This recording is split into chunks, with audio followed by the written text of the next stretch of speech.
American gunslingers and outlaws are the folk heroes of the Wild West.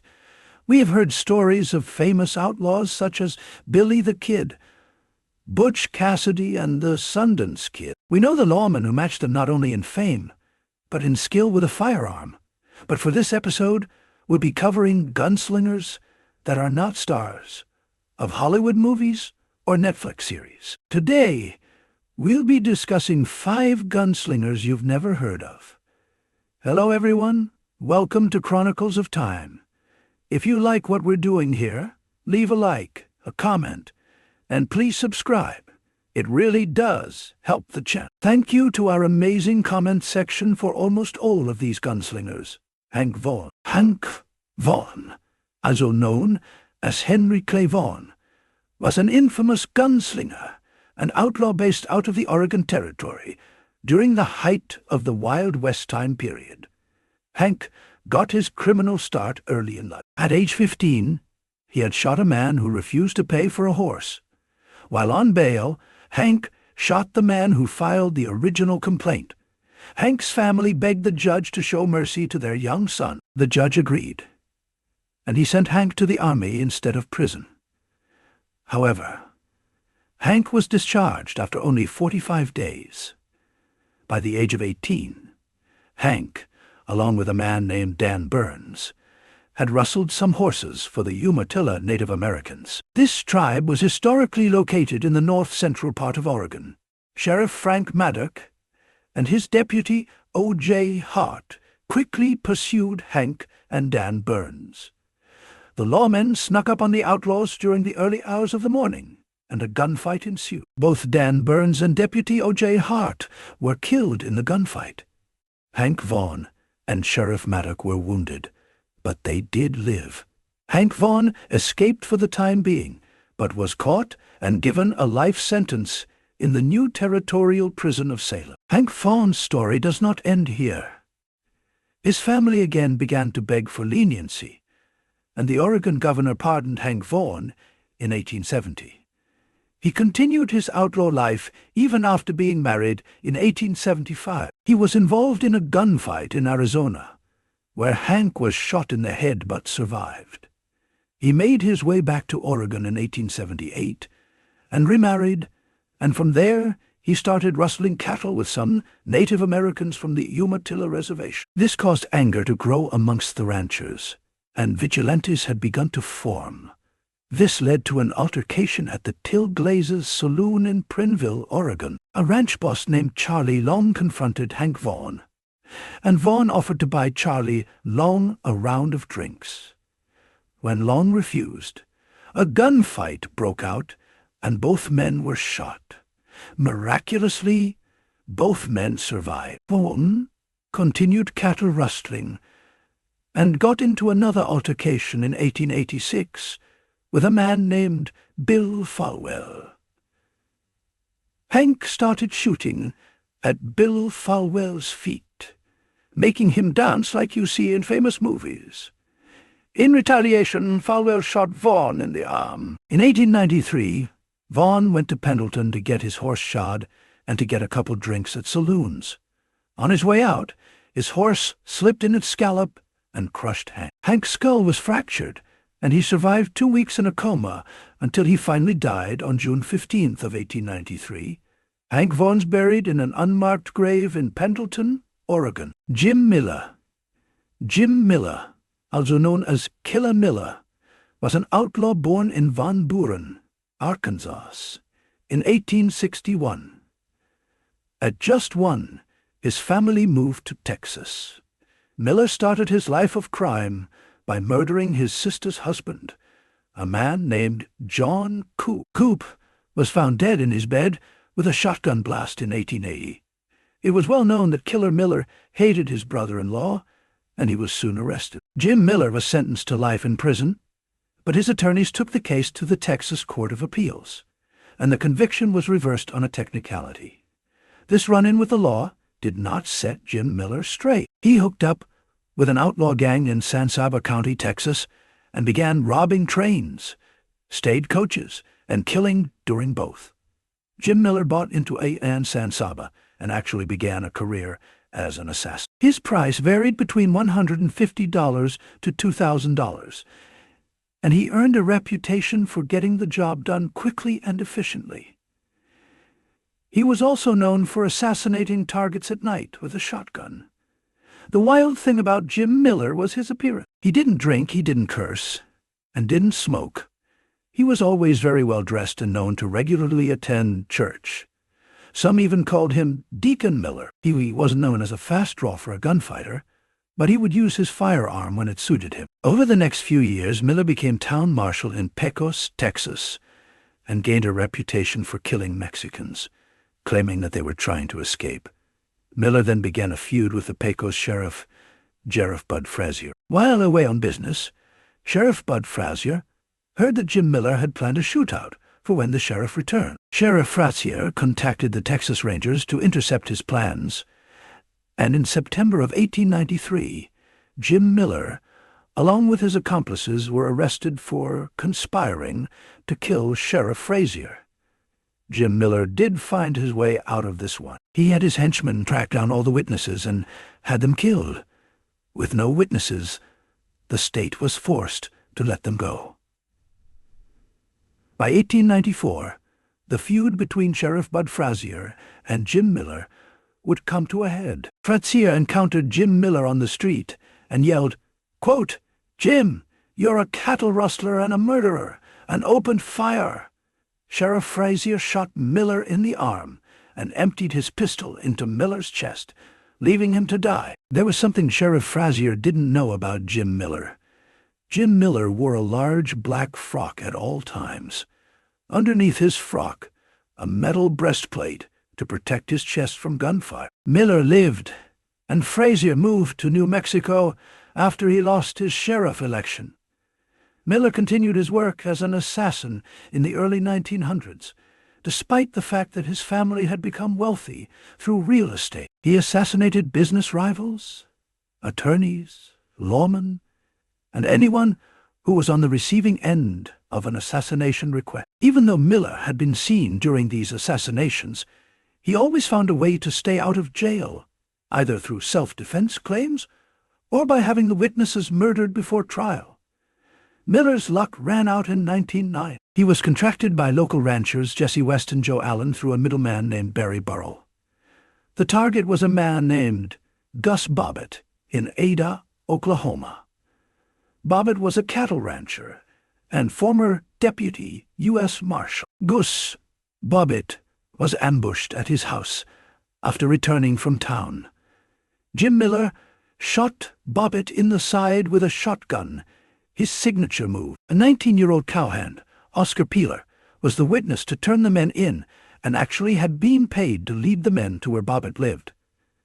The Texas Rangers tracked the men down and extradited them to Oklahoma to stand trial. Ada residents knew Jim Miller's reputation for getting his convictions overturned and being acquitted for crimes that he committed, so the town decided to take matters into their own hands. A group of roughly 30 to 40 members of a lynch mob broke into the jail around 2 or 3 in the morning and drug all 4 suspects to a stable behind the jail. Jim Miller remained stone cold as his 3 accomplices begged for their life. Jim Miller made a request to have his diamond ring be given to his wife and for him to wear his black hat while he was being hanged. The wishes were granted. It is reported that Jim Miller shouted, quote, "Let her rip," before voluntarily stepping off his box to hang. Jim Miller's body was returned to Texas, and he's buried at the Oakwood Cemetery in Fort Worth.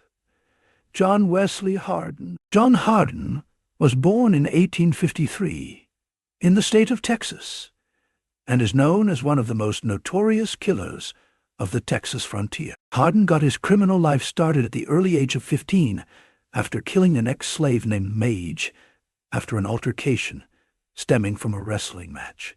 Knowing that Union soldiers would come looking for him, Hardin's dad sent him into hiding. The authorities finally discovered his hiding place, and 3 Union soldiers were sent to arrest him. John Hardin decided to confront his pursuers, saying the following, quote, "I waylaid them, as I had no mercy on men, whom I knew only wanted to get my body to torture and kill. It was war to the knife for me, and I brought it on by opening the fight with a double-barrel shotgun and ended it with a cap and boaster 6-shooter. Thus, it was by the fall of 1868 I had killed 4 men and myself wounded in the arm." End quote. Hardin became a fugitive after this encounter and made his way across Texas drinking, gambling, and killing. There's also a tale about his run-in with the famous Wild Bill in Abilene, Kansas. While on the run, an 18-year-old John Hardin, who was known as Little Arkansas in town, was in the Bull's Head Tavern for a drink. A man named Ben Thompson tried his best to get Hardin to confront Wild Bill over a dispute at Ben's saloon. Ben Thompson told Hardin, quote, "He's a damn Yankee, picks on rebels, especially Texans, to kill." John Hardin responded, "If Bill needs killing, why don't you kill him yourself?" This is where the story really sounds like legend. Wild Bill confronted Hardin for wearing guns on him in town. It had violated town ordinance. Wild Bill ordered Hardin to hand his guns over, and Hardin surprisingly agreed. When Wild Bill went to grab the guns, which he was handed but first, John Hardin flipped them around to where the barrel was now facing Wild Bill. Now historians think this is an unlikely story, but I think this is what makes legends of these outlaws so fascinating. The confidence and bravado they exhibit their entire life makes this story believable. In 1872, John Hardin got involved in a Texas feud between the Sutton and Taylor families. Hardin himself decided to ally with the Taylor family, and even more death followed. While celebrating his 21st birthday in Comanche, Texas, Hardin spotted a beloved deputy sheriff named Charles Webb. Hardin asked the deputy if he was there to arrest him, which the deputy replied that he was not there for that. Hardin then invited the sheriff over for a drink, but when the deputy entered the hotel, Hardin and his accomplices opened fire and killed the deputy. This murder would not go unpunished. The governor of Texas, Richard B. Hubbard, offered a reward for Hardin's arrest. The Texas Rangers intercepted letters that Hardin was sending to family and found out that Hardin had fled to Florida after the murder of Charles Webb. In 1877, the Texas Rangers caught up to Hardin and placed him under arrest. They were only able to subdue him after Hardin's Colt .44 pistol was caught in his suspenders. Hardin was tried for the killing of Charles Webb and sentenced to 25 years in prison in the town of Huntsville, Texas. While in prison, Hardin began to study theology and wrote an autobiography which is said to be wildly exaggerated. In 1894, Hardin was released from prison after serving 17 years of his 25-year sentence. He moved to Gonzales, Texas, and passed the state bar exam and obtained his license to practice law.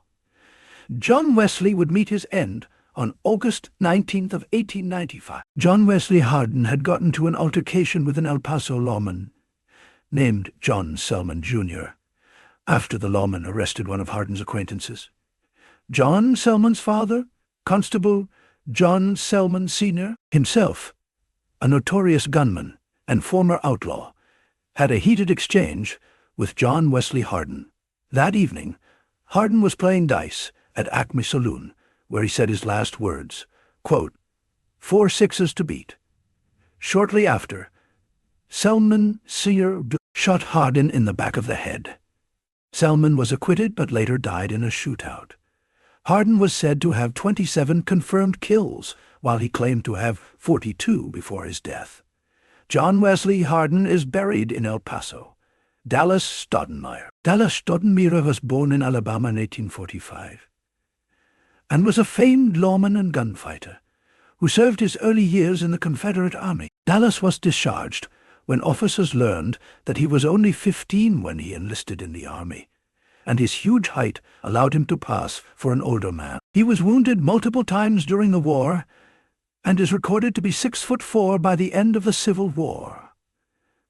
After that war, Dallas went west and served 3 years with the Texas Rangers. He was known to be well-dressed and a gentleman around women. But when he drank, he was known as being extremely dangerous.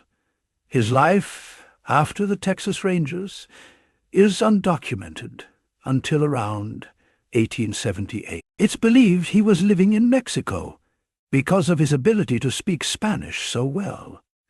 Dallas resurfaces as town marshal in New Mexico until his brother-in-law told him that they need help in El Paso because of how lawless the town had become. They wanted a lawman that had a, quote, rough reputation.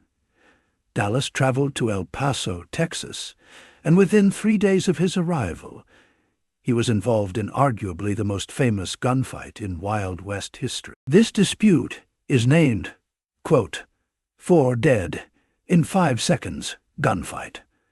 The gunfight was so famous that it made its newspapers in San Francisco and New York. 75 heavily armed Mexican cowboys came looking for 2 younger cowboys who had been missing along with 30 cattle.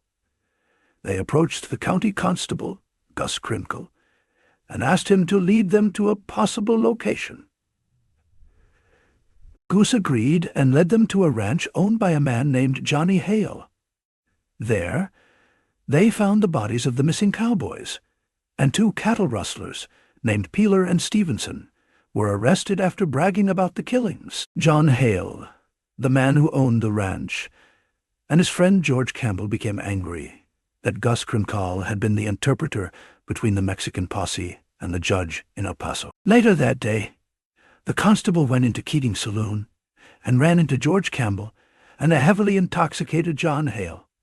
An argument began, and John Hale grabbed a gun from George Campbell and shot Constable Gus. Hale took off running after realizing what he had done and ran right into Dallas Dodmeyer. Dallas shot wildly, and a bullet hit an innocent Mexican bystander. When Hale peeked from behind the post he was hiding behind, Dallas Dodmeyer shot him between the eyes. Seeing Hale go down, George Campbell threw his hands up and saying, quote, "Gentlemen, this is not my fight." The wounded constable, Krimkel, disagreed and shot George Campbell in the wrist and the toe, and at the same time Dallas Dodmeyer spun around and shot Campbell in the stomach 3 times. When everything settled, John Hale, George Campbell, and Constable Krimkel, along with the innocent bystander, were dead. This started a feud between Dodmeyer and a family called the Mannings. The Mannings were close friends to both Hale and Campbell. James Manning convinced former Deputy Marshal Bill Johnson to assassinate Dallas Dodmeyer for his role in the famous gunfight. Bill Johnson agreed and got heavily intoxicated to commit the murder. Bill Johnson heard Dallas Dodmeyer from his hiding place, but in his drunken stupor, tripped backward, causing his shotgun to fire into the air. Dallas saw this and shot Bill Johnson 8 times, killing the man. The feud would end with a win for the Mannings. The following year, Doc Manning, James Manning, and Frank Manning confronted Dallas in a saloon to make, quote, a peace treaty. Temper started to flare after Dallas began mocking the Mannings. Guns were drawn, and James Manning came up from behind Dallas Dodmeyer and shot him behind the left ear, killing him instantly. Doc Manning started to beat Dallas over the head after he was killed with his own gun. Dallas Dodmeyer's body was shipped back to Columbus, Texas, with all expenses paid by the Masonic Lodge. He is buried in the Arlington Cemetery in Colorado County, Texas.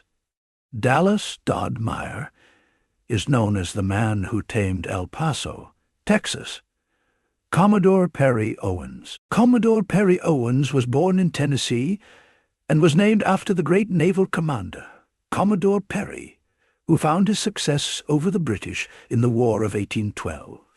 His family moved to Indiana, but by 13, Owens ran away from home to head west. He got his start hunting buffalo for the railroad and became an incredible shot. He was able to fire his rifle accurately from the hip and could fire pistols incredibly accurate in both hands. In 1881, at the age of 28, Owens moved to Navajo Springs, Arizona, which is present-day Holbrook. There are myths about Commodore Perry Owens and his encounters with the local Navajo. Owens allegedly killed 2 Navajo warriors and earned the name Iron Man. He was arrested by a U.S. Indian agent for the murder of a young Navajo boy. But Owens claimed that the boy was trying to horses and was acquitted of murder by an Apache County jury. In 1886, Owens won the sheriff's office after earning support of the Apache County Stock Growers Association, along with the Mormon and Mexican population living in the area. Owens was responsible for 21,177 square miles of territory. One of the newspapers said, quote, "Mr. Owens is a quiet, unassuming man, strictly honorable and upright in his dealings with all men, and is immensely popular." Owens had the jail cleaned up and accounted for public's funds down to the postage stamps that he used. Commodore Perry Owens is most famous for the Owens-Blevins shootout. Sometimes it's called the Holbrook Shootout. A man named Andy Cooper, whose real name was Blevins, he changed it because he was wanted in Texas, was accused of running a gang of horse thieves in northern Arizona. The pressure was on the sheriff to handle Andy Cooper and his gang of thieves. On September 4th of 1887, Sheriff Owens rode into town to serve a warrant for Cooper's arrest. Commodore Owens saw Andy Cooper and his brother John Blevins ride up to their house in Holbrook. Commodore Perry Owens knocked on the door and told the two that he had a warrant for Andy Cooper. Cooper refused to go, and Commodore Perry Owens shot him with his Winchester. Owens then stepped off the front porch and shot John Blevins in the shoulder. A man named Moss Roberts sprung from the house to engage Commodore, but Commodore opened fire on Moss Roberts. After 10 seconds, the 15-year-old Sam Blevins rushed out the door with Andy Cooper's pistol in his hand, before Commodore Perry shot him dead in front of the young boy's own mother. Commodore Perry Owens calmly saddled his horse and rode off. The young Sam Blevins died immediately, while Cooper and Roberts died later. John Blevins was wounded but survived and convicted of assault with intent to murder Commodore Owens. The gunfight was not a popular one in town, and Owens did not seek re-election for sheriff after that. Commodore Perry Owens died at the age of 66 in 1919 from brain disease. It is said that he saw the ghost of the men he killed before his death. Thank you for watching Chronicles of Time. If you like what we're doing here, leave a like, a comment, and please subscribe. It really does help the channel. Thank you all again for the suggestions. Please keep them coming. We'll see you on the next one. Cheers, y'all.